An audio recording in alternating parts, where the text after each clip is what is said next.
Olá, eu sou a professora Elis e eu vou conduzi-los no estudo da gramática. A nossa aula 1 vai tratar sobre os conceitos de linguagem. Vamos começar entendendo o que difere o ser humano dos animais. O que nos distingue deles é a nossa capacidade de expressão e de comunicação. Tá? Todos nós, não importa o local onde nós nascemos ou a cultura onde vivemos, independente do nosso grau de escolaridade, conseguimos produzir linguagem articulada e assim estabelecer comunicação, certo? Dificilmente vai haver um momento em nossas vidas em que nós não vamos utilizar a linguagem. Mesmo quando estamos dormindo, a gente pode nós conseguimos nos ver falando nos nossos próprios sonhos e existem pessoas que inclusive falam enquanto dormem, né? Então o ser humano ele consegue adaptar a sua linguagem às mais diversas situações e ele encontra formas para se comunicar de maneira diferente. É importante lembrar, porém, pessoal, que os seres humanos eles se subdividem em agrupamentos, tá? E cada um desses agrupamentos tem a sua própria língua, que é o que nós entendemos como idioma, tá? Nós estamos falando aqui de agrupamentos situados em localizações geográficas distintas, como os diferentes países, mas existem também agrupamentos sociais localizados em um mesmo país. Então, por exemplo, é muito fácil a gente diferenciar a linguagem utilizada por uma equipe médica em atuação daquela linguagem utilizada por um grupo de amigos em uma conversa informal, em uma festa, por exemplo, tá? Então, nós precisamos entender que a língua, ela é um sistema mutável, ela está sujeita a mudanças influenciadas pelo tempo, pelo espaço geográfico e pela ação dos falantes, certo? Muito bem. Então, qual é a diferença entre linguagem e língua? A linguagem, ela é a capacidade humana de se expressar e de se comunicar por meio da fala. A capacidade de comunicação, ela é desempenhada de forma oral ou escrita por meio de códigos linguísticos, tá? Ou seja, pela língua. Então, a capacidade de comunicação é desempenhada pela língua, tá? Resumidamente, nós podemos dizer que a linguagem, isso de forma bastante ampla, são os sistemas de comunicação, tá? Qualquer conjunto de sinais empregados pelo ser humano para estabelecer comunicação, seja por meio de sinais auditivos, visuais, por meio da linguagem corporal ou da linguagem verbal, é linguagem, tá? Já a língua, ou então idioma, é um conjunto de signos que são convencionados, tá? E eles são empregados por determinada linguística. Então, no caso do português, seria o nosso alfabeto, por exemplo, e o modo como a gente emprega as palavras, as letras, né, formando as palavras. Então, nós podemos dizer que as línguas são linguagens, mas as linguagens não são necessariamente línguas, tá? Muito bem. Dependendo do contexto ou da situação comunicativa, a língua pode apresentar diferentes modalidades. Então, nós temos aqui a língua geral, a língua popular e a língua culta, tá? A língua geral é a língua oficial de uma nação, tá? Ela é aceita pela comunidade e ela é corroborada pelo uso diário, tá? É importante a gente lembrar, porém, que países com grande extensão territorial, como o Brasil, ocorre a existência de falares regionais. Tá? Então, embora a língua oficial, ela sempre vai sobrepor tais falares, né? Mas quando tem a existência de características muito acentuadas em um falar regional, então surgem os dialetos. Então, nós temos no Brasil, por exemplo, o estado do Rio Grande do Sul, É um local onde tem um dialeto muito característico, né? Muitas vezes a gente tem até dificuldade de entender o que significam determinadas expressões, porque elas são muito características daquela região, tá? Devido à formação mesmo, né, da população daquela região, as influências que aquela região do nosso país sofreu de países como Uruguai e Argentina, por exemplo. Então, a língua lá sofreu essas alterações também, tá? A língua popular, ela é aquela que é espontaneamente falada por um povo. É a língua que a gente utiliza na nossa comunicação cotidiana, tá? E como as situações do dia a dia muitas vezes não pedem formalidade, então tem pouca preocupação com a correção gramatical. E a língua popular, ela possui um grande volume de plebeísmos, tá? Que são o quê? As gírias, as expressões coloquiais ou vulgares, certo? E por fim, nós temos a língua culta, que ela é mais utilizada em situações que pedem mais formalidade, tá? Em geral, ela é utilizada na escrita por pessoas instruídas e de diferentes profissões e de diferentes classes sociais também. Essa modalidade, ela atende aos preceitos da gramática tradicional, da gramática normativa, e ela apresenta um vocabulário rico, um vocabulário diversificado. Essa é a língua ensinada nas escolas, certo? Muito bem.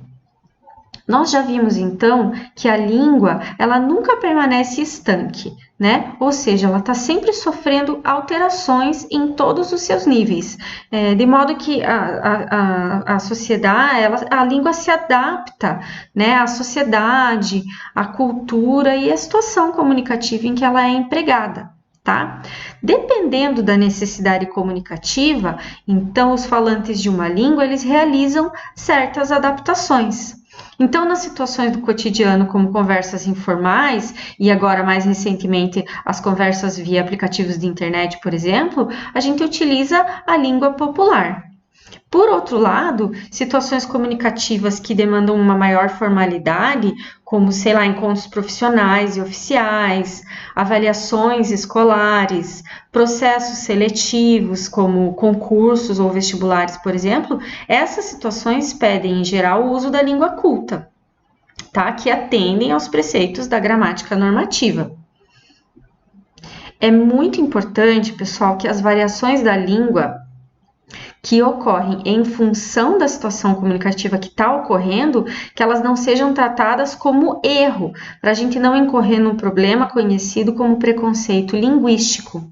O preconceito linguístico, ele associa a língua ao status e ele discrimina aquelas pessoas que por questões socioeconômicas não tiveram acesso a uma educação formal ou que têm acesso a um modelo educacional de qualidade deficitária, tá?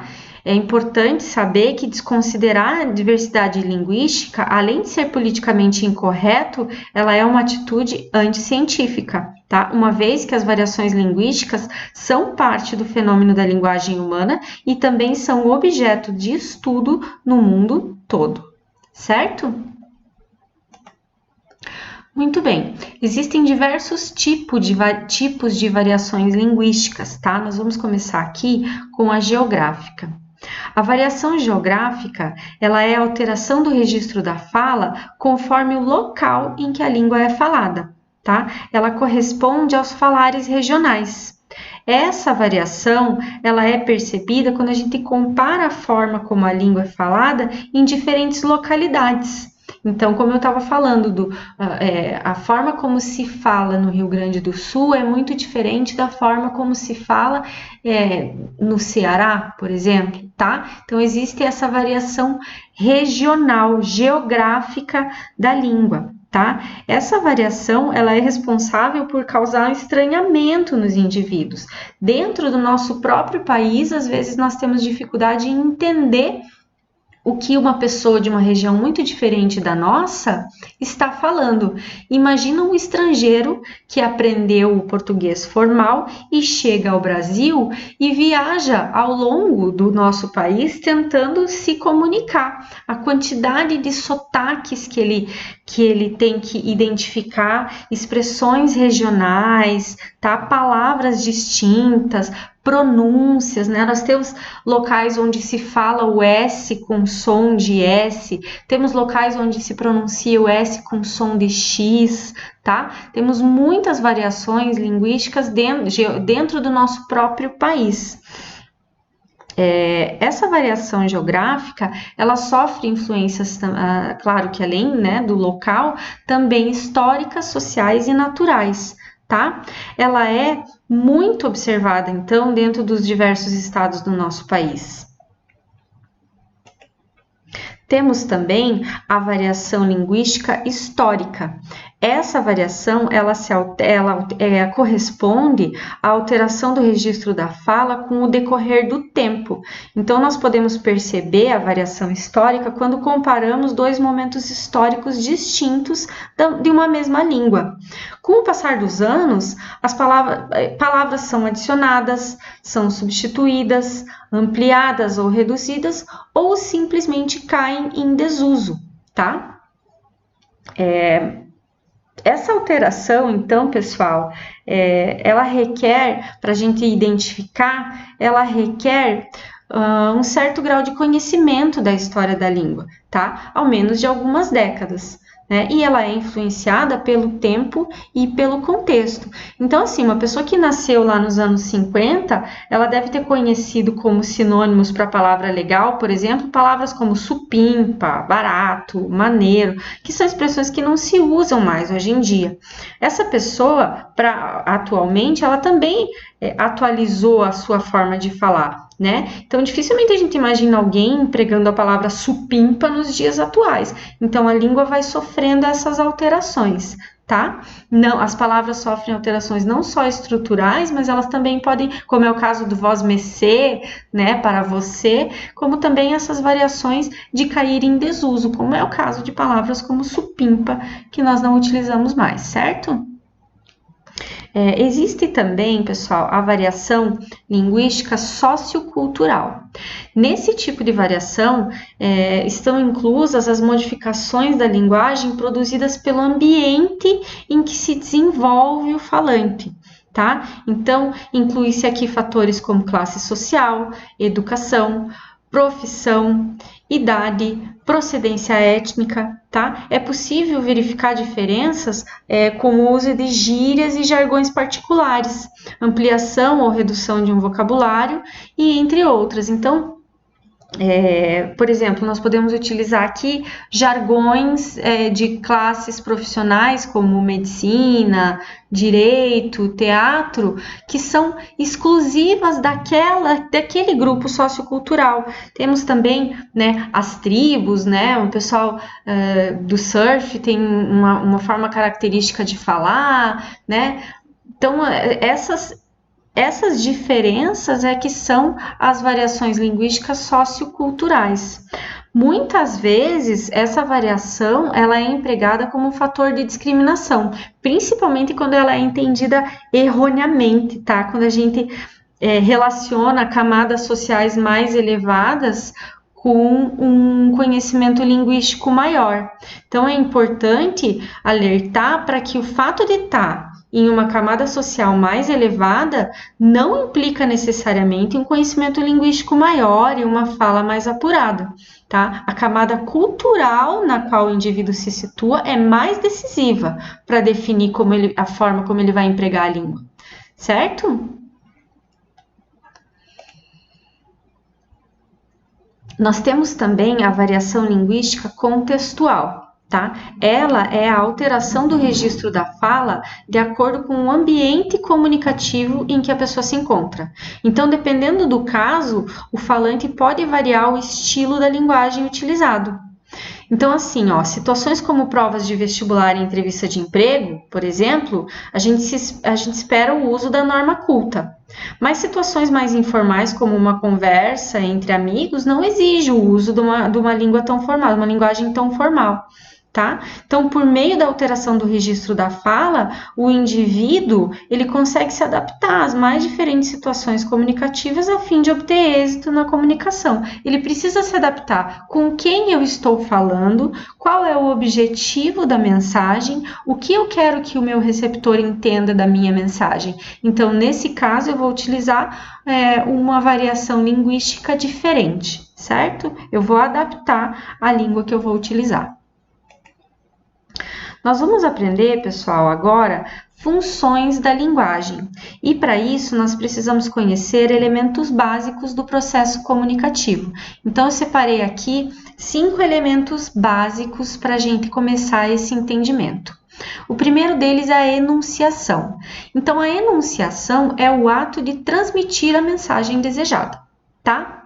O enunciado, por sua vez, é a mensagem em si. É aquilo que é comunicado, é aquilo que é dito. Isso é o enunciado. O discurso é o resultado da interação comunicativa, tá? O que resulta dessa interação entre o emissor e o receptor? É o discurso. O texto são as diferentes produções, sejam escritas ou faladas, realizadas a partir das regras da língua reconhecidas socialmente, tá? E o contexto são os diferentes fatores que influenciam na recepção do discurso, tá? Quais fatores influenciam a forma como o meu discurso vai ser recebido, tá? Entre eles, nós podemos citar o ambiente, os interlocutores e a intenção do transmissor. Então, com quem eu estou conversando? Quem são os interlocutores? Qual é o objetivo dessa mensagem? Esse é o contexto. E o ambiente onde essa mensagem está sendo passada também fazem parte do contexto, certo? Então, nós vamos começar aqui pela primeira função da linguagem, que é a referencial ou denotativa. Existem inúmeras possibilidades, tá, expressivas. Então, elas foram sintetizadas em algumas funções, dependendo das suas finalidades básicas. Nós vamos começar, então, como eu disse, pela referencial ou denotativa. Essa função, ela tem como foco o referente, tá? Nesse caso, o emissor, quem está passando a mensagem, procura oferecer informações sobre o contexto da mensagem, tá? Ele procura oferecer informações sobre a situação e os objetos reais e fictícios a que a mensagem remete. Essa é a linguagem das notícias de jornal, dos livros, discursos científicos ou técnicos e das conceituações em geral. Ela é uma linguagem objetiva, direta e denotativa, ou seja, literal. Nessa mensagem prevalece a terceira pessoa do singular. Nessa função da linguagem prevalece a terceira pessoa do singular. Então, vamos a um exemplo aqui, tá? É um artigo, tá? Chuva ácida afeta regiões do mundo. Então, parte dos 120 mil quilômetros cúbicos de chuvas que, em média, a cada ano caem sobre os continentes, já não traz mais a vida, mas a morte lenta e penosa para lagos, florestas, animais e pessoas numa escala sem precedentes, desde que a segunda revolução industrial criou o motor à explosão e, com ele, libera a cada ano milhares de toneladas de resíduos combustíveis fósseis na atmosfera da Terra. Percebam como essa linguagem é direta, tá? Ela é literal. Tudo o que se diz, todas as palavras utilizadas nessa mensagem querem dizer literalmente o que elas significam, tá? E percebam também o uso da terceira pessoa. Não há uso de primeira pessoa na função de linguagem referencial denotativa, certo? Muito bem. Temos também a função expressiva ou emotiva. Essa função, ela é focada no emissor da mensagem, em quem está emitindo. Essa função revela a emoção, a opinião, os sentimentos de quem está emitindo a mensagem. tá? É a linguagem dos livros autobiográficos, os livros de memórias, de poesias líricas e das cartas de amor. É uma linguagem muito subjetiva e, principalmente, prevalece o uso da primeira pessoa do singular, o eu, tá? As interjeições e sinais de pontuação característicos dessa linguagem são as reticências e os pontos de exclamação. Eu trouxe aqui um exemplo para ilustrar, tá? Vejam, só uma coisa me entristece: o beijo de amor que não roubei, a jura secreta que não fiz, a briga de amor que eu não causei. Percebam o foco nos sentimentos do emissor da mensagem, tá? E o uso muito claro da primeira pessoa do singular, né? Pronomes a ele relacionados e os verbos conjugados na primeira pessoa do singular também, certo? Temos então também a função apelativa ou conotativa. Nessa função, a mensagem ela é centrada o foco é centrado no receptor. Através dessa função, o emissor ele tenta influenciar o comportamento do receptor, tá? Então, essa linguagem é utilizada nos discursos, nos sermões, nas propagandas que se dirigem diretamente ao consumidor. Então, nela é muito comum observar o uso dos pronomes você e tu, um pouco menos, né? Porque é mais formal, já da gramática normativa, ou até mesmo o nome da pessoa. E muito comum o uso de vocativos ou imperativos, tá? Temos aqui um exemplo. Olha, se você procura o melhor imóvel, vá logo ao endereço certo, tá? Temos aqui em destaque o pronome você e o verbo no imperativo. Vá logo ao endereço. Tá? Percebam a tentativa de influenciar o comportamento do receptor, tá? De convencer o receptor a fazer o que está sendo solicitado, né? Recomendado. A função poética ela é muito similar à função emotiva, mas nós temos alguma diferença. Aqui o foco não é no emissor, e sim o foco é na mensagem, tá? Ela revela recursos imaginativos que foram criados pelo emissor. Essa função ela põe em evidência o discurso. A ideia é evidenciar o discurso em si, tá? É uma função afetiva, tá? Sugestiva, conotativa. É marcante nela o sentido figurado, as metáforas. Essa linguagem, ela está presente em obras literárias, letras de música, algumas propagandas e também na fala fantasiosa das crianças. Então, temos exemplos aqui. Um exemplo, né? Faz frio nos meus olhos. O relógio da central pulsa em meu peito, marcando a jornada de operários no inferno das marmitas. Observem o uso das metáforas, tá? O uso dos recursos imaginativos. O foco aqui é destacar a mensagem, tá? É diferente da emotiva, em que o foco está no emissor, certo? Em frente, temos a função fática. A função fática, ela é centrada no canal, tá? No meio pelo qual circula a mensagem.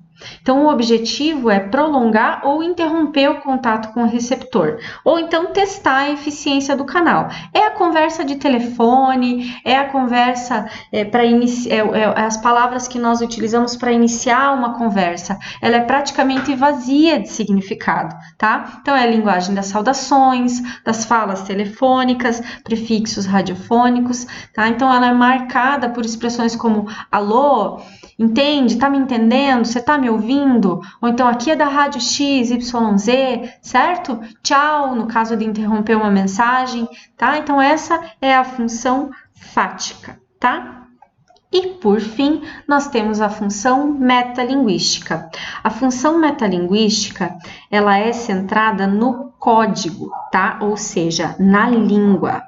É o uso da linguagem para falar da própria linguagem. tá? Então, é o poema que fala do poema, poema que fala da sua função, o poema que fala do poeta, linguagem falando da linguagem, tá? Um texto que comenta outro texto, um livro de gramática é a linguagem falando da própria linguagem, os dicionários, tudo isso é função metalinguística. Através dela, o emissor explica um código usando o próprio código. Certo? Dentro desse contexto das funções da linguagem, é importantíssimo entender que dentro de um mesmo texto podem aparecer várias funções de linguagem, tá? Então, é necessário saber qual é a função predominante daquele texto. A função predominante é o que vai definir o texto como sendo emotivo, conotativo, referencial, poético, fático ou metalinguístico, certo? E com isso eu encerro a nossa aula de hoje. Muito obrigada e até breve.